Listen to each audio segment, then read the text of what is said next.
Hello everyone, আমি ফেসবুকে অনেক দিন ধরে আছি, কিন্তু আমার অনেক আইডিগুলো নষ্ট হয়ে গেছে আগের।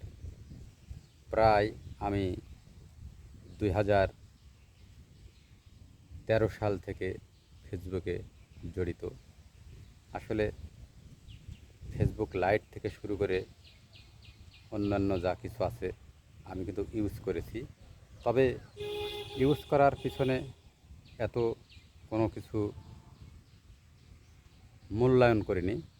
তবে এই অল্প কিছুদিনের মধ্যে আমি কিন্তু এখানে বিশেষ করে মূল্যায়ন দিচ্ছি। আপনারা বুঝতে পারছেন, কারণ অনলাইন প্ল্যাটফর্মটা আমাদের আসলে অনেক কিছু দেয়, বুঝতে পারছি। তে আসলে কোনো কাজে তো লেগে থাকিনি, বা এইভাবে ধৈর্য ধরে কোনো দিনেও কাজ করিনি আমি।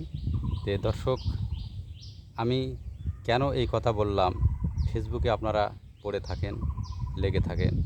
আসলে কোনো কাজ, আমি একটি দাদার গল্প বলছিলাম, হয়তো কোনো কন্টেন্টে পাবেন আপনারা।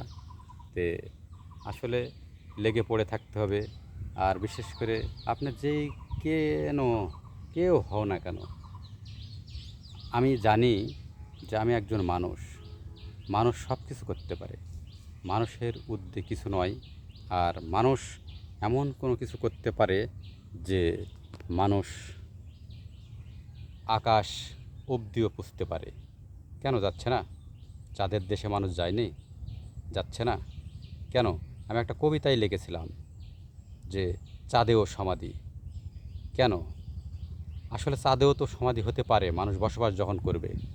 তে আমি এই চাঁদেও সমাধি আমি করেছি একটি কবিতা, এবং আবৃত্তি করে একদিন হয়তো আপনাদেরকে পৌঁছাবো। আসলে আমি সময় পাই না, আমি ব্যস্ত মানুষ, আমি একজন কৃষক ছোটোখাটো।